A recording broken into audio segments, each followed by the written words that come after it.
Bonjour tout le monde. Alors, je suis Rachida Asdouz. Je dirige les services pédagogiques du vice-rectorat à l'Université de Montréal, mais je suis essentiellement mon identité professionnelle. Je suis psychologue spécialiste en relations interculturelles et mon champ d'expertise, c'est la gestion des conflits de valeurs et des conflits de droit. Alors, pour ceux qui n'en auraient pas entendu parler, les conflits de droit, essentiellement, c'est tout ce qui s'applique aux accommodements raisonnables, les accommodements qui nous ont valu un beau psychodrame national il y a 3 ans.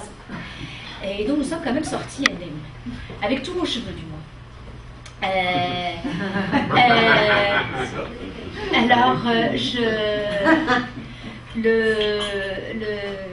Le titre de mon intervention, c'est la famille immigrante, entre articulation, reconstruction et bricolage identitaire. Vous comprendrez plus tard pourquoi ce titre-là. J'ai choisi d'aborder aujourd'hui, je me suis dit à qui je m'adresse, à des organismes qui interviennent avec, auprès et pour des familles, et ça peut prendre diverses formes, des grands-parents, des parents. Et donc cette question de la famille immigrante, j'ai choisi d'aborder avec vous sous l'angle des stratégies identitaires.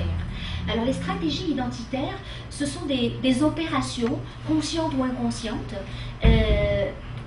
réfléchies ou tout à fait spontanées, que des personnes ou des groupes utilisent pour faire face à un bouleversement sociologique ou social dans leur vie. Je parlerai aujourd'hui de familles immigrantes, mais dans le fond, les stratégies identitaires peuvent être aussi utilisées et appliquées à d'autres situations qui n'ont rien à voir avec l'immigration. Une personne, par exemple, qui a 45 ans, décide de sortir du placard, de faire son coming out et d'assumer son homosexualité. Mais il va falloir qu'elle mobilise des stratégies identitaires pour se resituer et repenser et conscientiser son identité autrement. Une personne qui est victime d'un accident de la route et qui se retrouve tétraplégique et qui doit complètement redéfinir son rapport à son corps, son rapport au monde et sa conception, sa représentation qu'elle a d'elle-même. Donc les stratégies identitaires s'appliquent à une diversité de situations, mais aujourd'hui je parlerai de la famille immigrante. Bien que j'ai accepté la consigne que vous m'aviez donnée et le thème de la journée, de la matinée, qui est la famille immigrante, je vais d'abord faire rapidement une petite mise en garde. La famille immigrante n'existe pas. Il y a des familles immigrantes. La famille immigrante, c'est une réalité qui se conjugue au pluriel. Il y a d'un côté un discours et des représentations sur la famille immigrante qui effectivement est souvent homogénéisant. Pourquoi? Parce que la plupart d'entre vous intervenez auprès des familles, mais on parle beaucoup de la famille immigrante dans le secteur de la santé et des services sociaux, donc dans des milieux qui sont problématiques, où on intervient auprès des familles quand, je ne sais pas, la DPJ s'en mêle, quand le couple est en crise. C'est pour ça qu'on a tendance à parler de la réalité de la famille immigrante et à se la représenter. Aujourd'hui, au moment où on se parle, le procès Chafia est sur toutes les lèvres. Donc, on aborde souvent la famille immigrante sous l'angle problématique et l'angle du conflit. Alors que c'est une réalité qui est en voie de diversification et de complexification.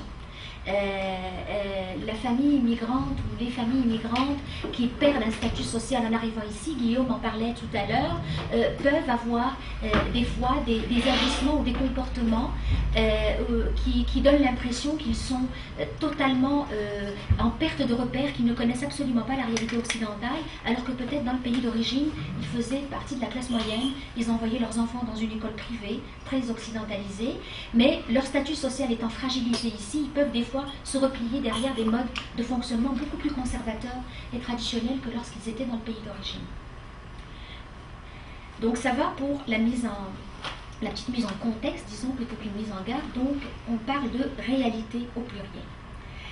Pour ce qui est des stratégies identitaires, étant donné que la réalité des familles immigrantes se conjugue au pluriel, les stratégies identitaires qui sont mobilisées pour permettre l'intégration se conjuguent aussi au pluriel. On n'utilise pas tous les mêmes stratégies et il y a un certain nombre de facteurs qui influencent le choix de la stratégie, des stratégies. Et quand je parle de choix, comme je le disais tout à l'heure, les stratégies identitaires des fois ne sont pas choisies, ne sont même pas conscientisées. Alors certains, il y a des facteurs objectifs, factuels. Bien entendu, les stratégies identitaires, les stratégies utilisées pour s'adapter à un nouveau cadre de référence vont varier selon les motifs et les conditions d'immigration. Guillaume parlait tout à l'heure de la jeune femme qui était elle-même née dans un camp de réfugiés, qui arrive avec 6 enfants. Bien entendu, les opérations conscientes ou inconscientes de cette personne-là pour s'intégrer ne sont pas les mêmes que quelqu'un qui arrive d'un système bien organisé, bien structuré, et qui n'a que à apprendre à décoder un nouvel environnement, ce qui déjà en soi est difficile. Ça varie selon le sexe, bien entendu, les sociétés ne sont pas neutres face à la question sexuelle. Quand on arrive au Québec, on arrive dans un milieu où la question de l'égalité des sexes est présente, prégnante, et elle détermine beaucoup le discours sur l'intégration, le discours sur le couple, le discours sur les problèmes familiaux. L'état civil, arriver seul à l'âge de 24 ans, ce n'est pas comme arriver à 45 ans avec une femme et des enfants. Le degré de scolarité, le degré d'exposition, de connaissance ou de proximité avec les valeurs occidentales. Arriver de Suède ne suppose pas les mêmes efforts et la même exigence en termes d'adaptation, ou arriver de France, même s'il y a des Français dans la salle qui sont arrivés dans les années 60, je pense qu'ils ont eu l'occasion de découvrir qu'être francophone et français et être élevé dans les valeurs de la modernité, les valeurs occidentales, ne nous dispense pas de quelque chose culturel. Le statut socio-économique, bien entendu, et là aussi, c'est pas simple. Il y a le statut socio-économique de la famille dans le pays d'origine, et il y a le statut ici, qui peut parfois temporairement ou définitivement être très ébranlé. La trajectoire migratoire, par où est-on passé? Est-ce qu'on est passé par un camp de réfugiés? Est-ce qu'on est un immigrant sélectionné sur la base de sa connaissance préalable du français et d'un certain niveau de scolarité? Mais j'entends par trajectoire migratoire, et ça rejoint le deuxième point, la multiplicité ou non des systèmes de référence. Il y a aujourd'hui des immigrants africains qui ne viennent pas du Congo, mais qui ont vécu 10 ans en France ou en Belgique avant de s'installer ici. Donc ils ne sont pas appelés à composer avec 2 systèmes de référence, leur système d'origine et le système québécois, mais avec 3 voire 4 systèmes. Les lusophones, donc les personnes de langue portugaise, d'expression portugaise qui viennent d'Afrique, et qui ont transité par le Portugal, donc le continent, ne sont pas dans une situation où ils doivent concilier 2 cadres de référence, mais 3 voire 4. Et cette situation se vit de plus en plus aujourd'hui. On a des immigrants qui sont issus de mariages mixtes. On a beaucoup de métis qui viennent de France, qui sont donc nés dans 2-3 systèmes de référence. Cette question-là est très importante, parce que quand je parlais de discours et de représentation, souvent dans le discours, ce qu'on dit, c'est la personne vient d'ailleurs, elle a un cadre de référence, elle a des valeurs, et dans le fond, il est important qu'elle comprenne qu'ici, ça se passe différemment, qu'il y a des choses qui sont différentes et qu'elle peut conserver, mais il y a des choses qui sont incompatibles avec les valeurs québécoises et qu'elle doit abandonner, ou auxquelles elle doit renoncer. Mais on oublie souvent qu'elle est traversée elle-même par plusieurs cadres de référence. La multiplicité des systèmes de référence, le caractère temporaire ou permanent de l'immigration. C'est sûr qu'on compare souvent la réalité des immigrants au Québec à celle des immigrants en France. Il faut se rappeler que la France a accueilli dans les années 60 et 70 une immigration temporaire qui était appelée à retourner dans le pays d'origine. Et qui s'est sédentarisé parce qu'ils ont fait des enfants qui se sentaient français, qui ne voulaient plus retourner dans le pays d'origine. Alors qu'ici, on fait face à une immigration permanente. Donc quand on parle d'intégration, on la parle dans un contexte où on sait, quand on investit tout ce qu'on investit, Guillaume nous a dressé un portrait, un panorama très large de tout ce qui est investi pour cette intégration, et encore ce n'est pas suffisant, ben on s'inscrit dans le long terme. Et la personne aussi qui arrive ici, qui dit moi je vais tenter ma chance au Québec, je vais passer 2-3 ans, puis si ça ne marche pas je reviendrai, elle ne mobilise pas les mêmes énergies que la personne qui sait qu'elle est là pour rester, puis elle va faire des enfants, et elle va peut-être même choisir femme ou mari. que sais-je. Et il y a des éléments subjectifs qui influencent aussi les stratégies identitaires. Ça, c'est simple, c'est factuel, c'est le sexe, l'origine ethnique, etc. Le rapport à la société d'origine. Une personne qui quitte une société d'origine dans un état de colère. Je pense notamment aux Algériens qui ont quitté l'Algérie dans les années 90, en pleine guerre civile, et qui étaient très très très en colère vis-à-vis de leur pays. Ou certains Iraniens qui ont quitté l'Iran des ayatollahs alors qu'ils étaient laïcs, ou issus d'une minorité religieuse, chrétienne par exemple. Les stratégies qui vont être mobilisées consciemment ou inconsciemment ne sont pas les mêmes selon le rapport qu'on entretient avec sa société d'origine. Le rapport à la société d'accueil, est-ce qu'on arrive dans la société d'accueil avec une posture de méfiance? Je vais m'intégrer, je vais faire ce qu'il faut, je vais respecter la loi, mais je ne veux pas non plus me nier puis m'oublier. Donc est-ce qu'on est dans une posture de méfiance ou dans une posture d'idéalisation? C'est merveilleux, je viens ici, tout est possible. C'est l'Amérique, c'est de l'autre côté du trou d'eau, pardon, et je peux tout faire, tout est possible, je peux même devenir député si je le veux, c'est extraordinaire, c'est pas comme l'Europe où il y a des déterminismes sociaux. Alors selon cette prédisposition à embrasser à bouche que veux-tu ou à tenir à distance la société d'accueil, les stratégies vont être déterminées par ça. Les rapports politiques et historiques entre les deux. Un Maghrébin qui débarque en France, ou un Africain, ou un Indien qui débarque à Londres, n'a pas le même bagage. Il y a en dessous de la pointe de l'iceberg un contentieux historique, colonial, qui va marquer et déterminer les stratégies identitaires. Ce que l'on n'a pas ici, puisque, à ma connaissance, le Québec n'a pas à vivre avec justement un contentieux colonial. Mais là encore, ce n'est pas simple. Parce qu'il y a des immigrants qui arrivent en disant « j'arrive au Québec », le Québec ce n'est pas la France, ce n'est pas l'Angleterre, donc ce n'est pas un empire colonial, mais il y a des personnes qui considèrent que le Québec c'est l'Occident. Donc l'Occident est avec tous ses avantages, mais aussi avec tous ses inconvénients. Voilà, donc c'est important, j'ai pas beaucoup de temps, c'est un cours que je donne en 3 heures, donc en une demi-heure, il faut résumer sans non plus caricaturer ou simplifier, donc c'était important pour moi de placer les choses, donc conjuguer les familles immigrantes au pluriel et rappeler que malgré ce que je vais vous dire plus tard, tous ces facteurs-là, objectifs ou subjectifs, influencent fortement les stratégies identitaires, et ce qui est vrai pour une famille peut ne pas l'être pour l'autre, et même des familles à première vue, avec le même bagage, la même histoire, les mêmes motifs, peuvent mobiliser des modes opératoires très très très différents selon leur histoire personnelle aussi, selon le vécu de la famille.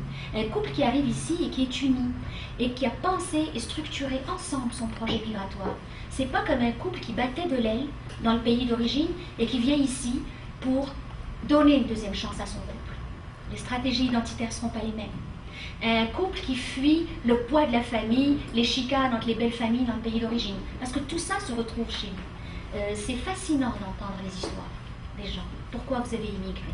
C'est quand on va plus loin que la raison objective qui est invoquée au début, ou noble, on vient ici pour offrir un meilleur avenir à nos enfants. Parfois, il y a des douleurs et des fuites beaucoup plus lourdes et qui pèsent d'un poids très lourd sur les stratégies identitaires. Est-ce que je parle trop vite? Non. Alors, avant de vous présenter un modèle théorique de stratégie identitaire, je rappelle la fonction des stratégies identitaires. À quoi ça sert? Quel est le rôle, la fonction d'une stratégie identitaire? C'est d'abord de retrouver l'unité de sens, la cohérence entre l'être et le paraître. C'est-à-dire, j'étais dans un environnement, Guillaume tout à l'heure parlait du pilote automatique, j'étais dans un environnement dont je comprenais les codes, et j'avais les repères Donc je fonctionnais dans cette société-là et il n'y avait pas de décalage entre mon être social, sauf pour certaines personnes qui ont des caractéristiques qui ne sont pas acceptables socialement. Par exemple, des personnes homosexuelles dans une société qui ne tolère pas l'homosexualité, des personnes athées dans une société religieuse, qui déjà vivaient dans leur pays d'origine la schizophrénie. Donc pour ces personnes-là, elles étaient déjà de toute façon dans un état permanent de recherche d'unité de sens. Donc c'est ça, pourquoi en immigrant je dois mobiliser des stratégies identitaires, parce que je dois retrouver une unité de sens pour pouvoir préserver mon équilibre. Donc une plus grande cohérence entre mon être et mon paraître.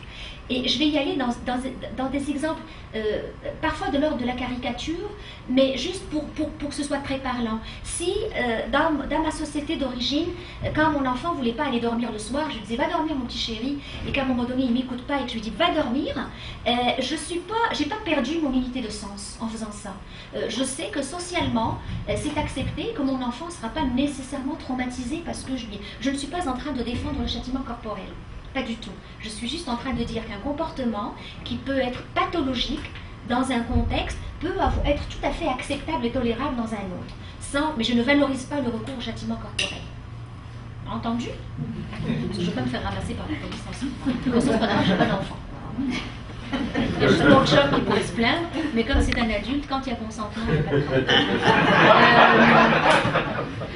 Alors, donc, si je suis dans une société où la femme s'occupe des affaires de la maison, même quand elle travaille à l'extérieur, et que je me retrouve dans une soirée où j'invite des Québécois ou des Latinos ou des immigrants, mais qui sont ici depuis plus longtemps, et que je choque mes amis parce que je suis là, puis c'est ma femme qui fait tout, alors qu'elle a travaillé pendant la journée,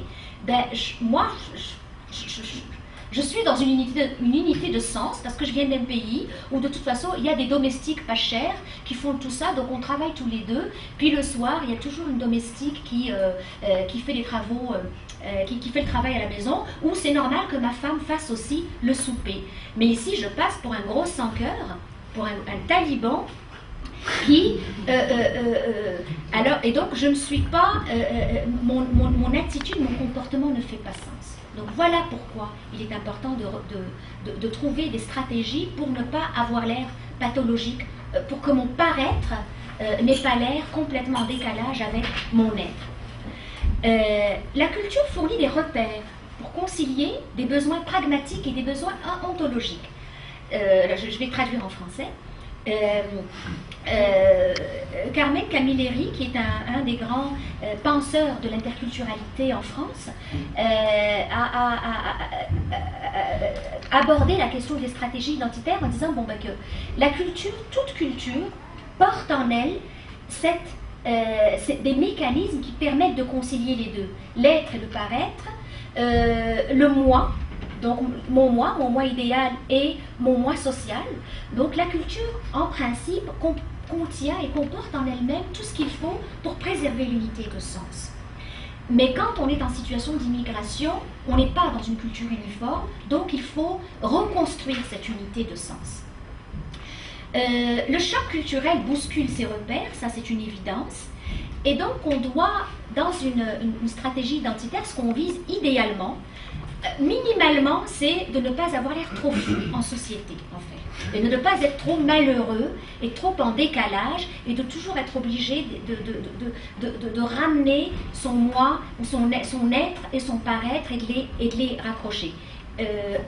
Minimalement, c'est ça. Mais idéalement, l'objectif ou la fonction des stratégies identitaires, c'est de nous permettre, comme individus, de passer d'une identité de condition, de naissance, c'est-à-dire je suis né québécois, je suis né français, je suis né belge, ou je suis né congolais, à une identité de choix, de conscience. Je suis devenu un Québécois d'origine congolaise.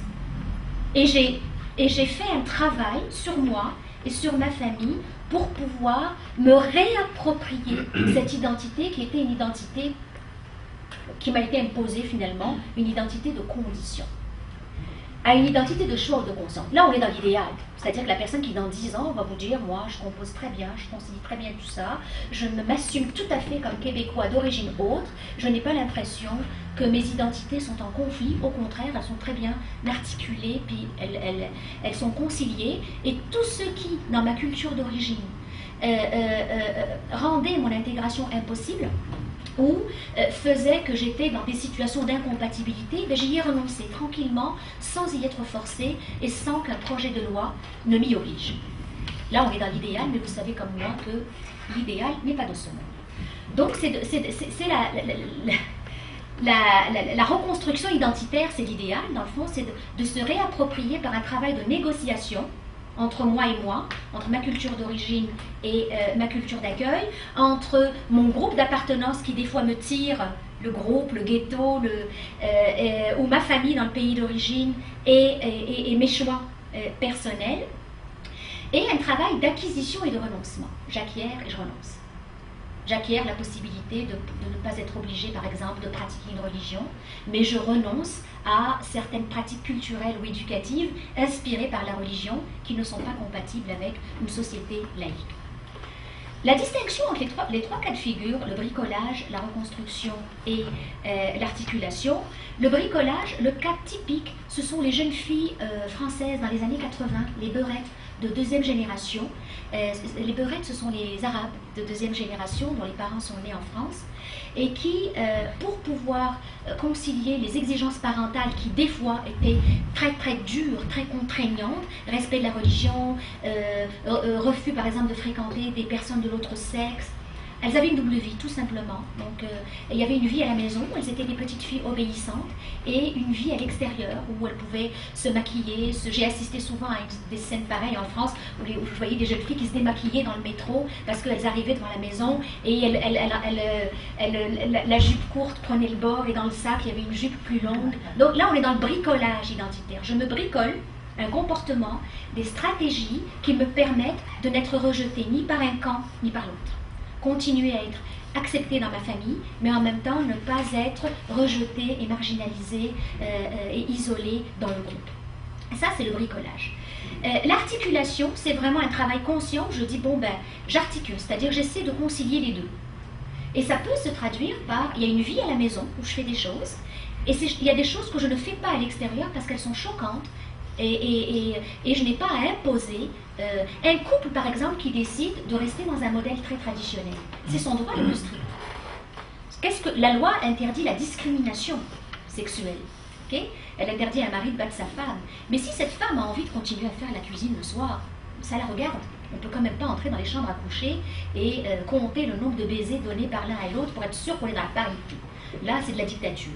Donc, on peut articuler, décider qu'on va continuer à vivre notre couple comme on le vivait dans notre société d'origine, mais, par exemple, quand on est à l'extérieur, on n'impose pas un modèle plus traditionnel dans notre milieu de travail, à nos collègues, etc. Et la reconstruction identitaire, là on est dans quelque chose de plus profond, de plus structuré, de plus... Je parlais tout à l'heure de la personne par exemple qui était athée dans son pays d'origine, qui a passé sa vie à faire croire qu'elle était religieuse parce que c'était inacceptable d'être athée et qui doit dans un premier temps mettre ou homosexuelle, sa culture d'origine de côté pour se resituer par rapport à son nouveau cadre de référence. Parce que même par rapport à sa culture d'origine, elle était en perte de repère et elle était en choc culturel. Est-ce que c'est clair? Alors je vais rapidement, parce que la madame qui est méchante, là, qui fait la piqûre, là, elle m'a dit que j'avais juste 5 minutes. Alors, je vais rapidement parler de la typologie, je la simplifier à outrance et je suis disponible pour répondre aux questions après. Une typologie des stratégies identitaires, j'utilise beaucoup dans mon travail de psychologue mais aussi de prof, la typologie de Alte-Manco et qui regroupe les stratégies identitaires en 4, 2 catégories de 2. Les postures d'assimilation conformante, je vais traduire tous en français tout à l'heure. Les postures de différenciation conformante, les stratégies d'assimilation individuante et les stratégies de différenciation individuante. Qu'est-ce que ça veut dire en français? Les postures d'assimilation confortante et les postures de différenciation conformante. Je vous laisse mon PowerPoint ici. Alors, l'assimilation confortante, donc c'est une stratégie qui est utilisée par certaines personnes, c'est d'adopter le cadre de référence de la société d'accueil. C'est-à-dire, j'arrive, je dis à Rome, on fait comme les Romains. Si je voulais garder ma culture, je serais restée chez moi. Donc j'arrive ici, je ne veux pas faire de bruit, je m'adapte, je m'assimile.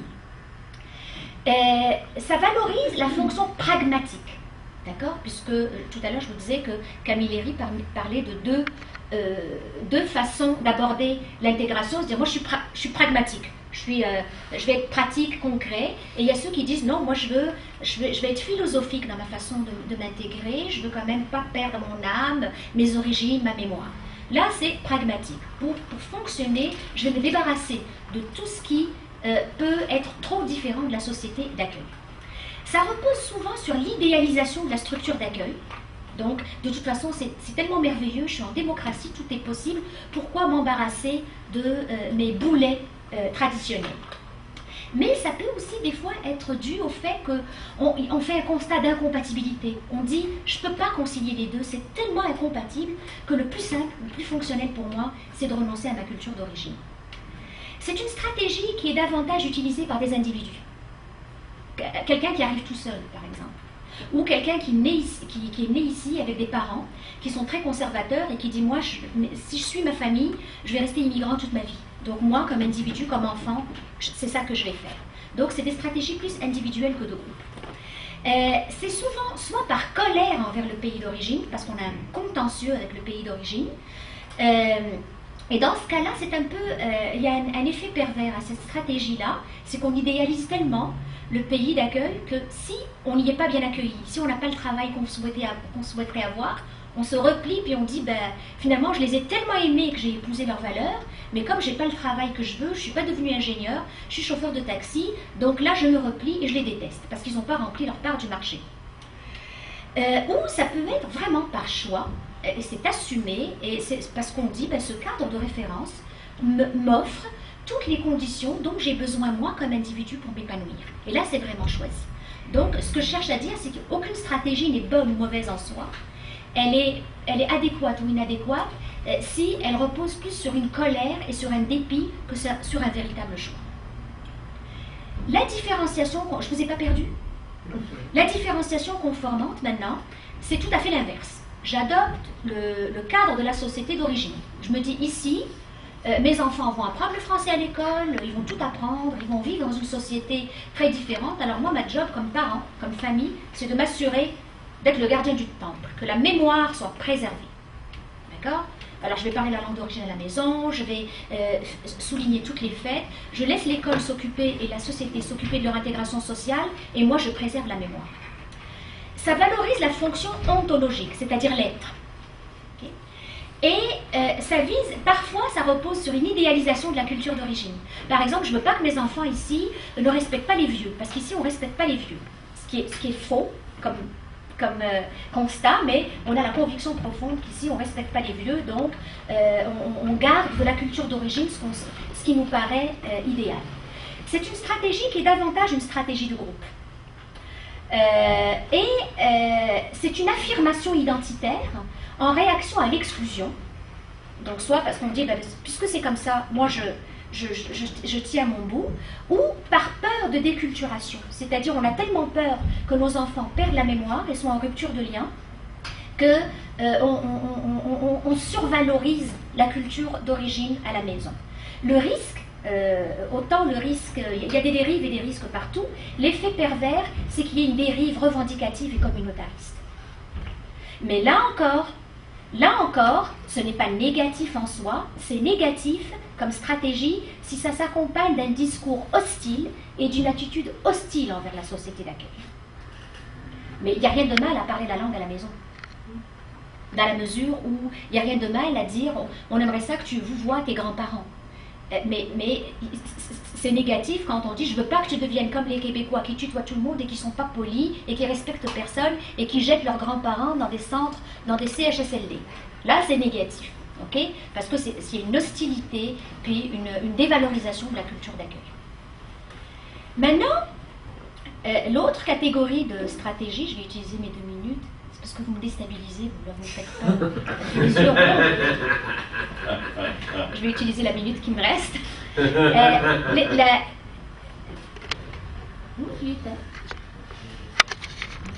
Temps précieux, j'ai juste une minute. Le temps est écoulé. Alors, la stratégie assimilation individuante, différenciation individuante. L'assimilation individuante, c'est de concilier la fonction pragmatique et ontologique. C'est de concilier les deux, un souci de préservation et d'adaptation. Là, on est dans un autre niveau, hein, c'est-à-dire la personne est capable de conscientiser ses choix et de faire un travail de négociation entre elle-même et elle-même, entre elle et son conjoint, entre elle et les enfants. Bon. Mais on mise sur les ressemblances. Je vais donner des exemples. On s'identifie à un sous-groupe avec lequel on se reconnaît des intérêts communs. Par exemple, comité de parents. Par exemple, j'arrive, la première année, j'assiste à un conseil de parents et je dis, moi là, il faut que je me trouve un sous-groupe de ressemblance avec moi, sous-groupe d'appartenance, et ça va être une bonne façon pour moi de m'intégrer. Je me mets sur le comité de parents. Donc je ne suis plus un immigrant, je suis un parent comme vous, et quand je vous retrouve, je ne parle pas de ma différence culturelle, de ma façon d'éduquer mes enfants, je parle de notre école, nous, comme parents et comme payeurs de taxes. Donc je me place dans la ressemblance, pour éviter d'exacerber ma différence. Ça peut être un groupe de défense de l'intégration économique. Il y a beaucoup d'organismes communautaires d'intégration de nouveaux arrivants où on retrouve plein d'immigrants qui travaillent là parce que c'est une façon pour eux de concilier un processus d'intégration et puis préserver aussi une défense ou une sensibilité à leur réalité immigrante. Donc ce qu'on dit, c'est je suis différent quand on est dans cette stratégie-là, je suis différent de vous. Par exemple, je ne gère pas la sexualité de mes enfants de la même façon que vous, mais nous avons des choses en commun. C'est-à-dire, moi, je n'autorise pas mon enfant de 15 ans à avoir des relations sexuelles. Ou, pas chez moi, en tout cas. Mais je sais qu'au Québec, on autorise l'âge du consentement à 14 ans. Donc, je le comprends, je ne l'accepterai pas chez moi, mais ça ne m'empêche pas d'avoir d'autres préoccupations comme parent que je vais faire valoir dans un comité de parents. La différenciation... Bonjour, madame, il y a plus de croissant. C'est pour vous mettre à l'aise, vous inquiétez pas. La différenciation individuante, c'est, on est encore là à un autre niveau. Il y a un souci vraiment d'articulation. Là, il n'y a pas vraiment un souci d'articulation dans l'assimilation individuante. C'est un souci de conciliation. J'essaie de m'organiser pour ne pas briser. Okay? Alors que là, je veux plus que cohabiter, faire cohabiter ma ressemblance et ma différence. Je veux vraiment les articuler, qu'il n'y ait plus comment dire, de deux zones. Il y en a une seule, assumée, articulée, où j'ai ramassé et intégré des éléments de ma différence, de ma culture d'origine, mais je ramasse aussi au passage des éléments de la culture d'accueil. Alors là, je revisite, je reformule ma culture d'origine pour la rendre compatible et pour en faire une valeur ajoutée dans mon intégration. Et ce que je vise, c'est à dégager une expression culturelle spécifique et reconnue. Par exemple, le cas du rap, de la culture beurre en France.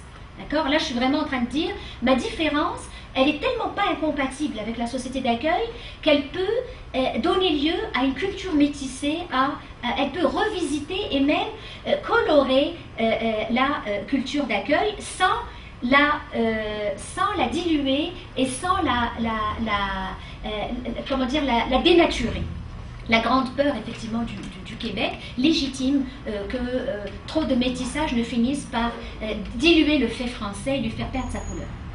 Et là, on vise plus que la conciliation, on vise un travail de synthèse. Et c'est une transformation de la culture d'origine sans la renier ni la survaloriser. Alors vous comprenez que quand Guillaume vous dit un petit peu ce qu'on leur offre à ces personnes-là, il faut avoir vraiment une grande maturité, une grande sérénité et beaucoup d'outils intellectuels et psychologiques pour être capable de faire ce travail-là. Parce que les services du ministère ne le permettent pas. Transformation de la culture. Et dans le fond, ce que je vise à dire par cette stratégie-là, c'est je suis un mariage réussi du vous et du nous. D'accord ? C'est la logique du métissage, c'est le phénomène Adonis.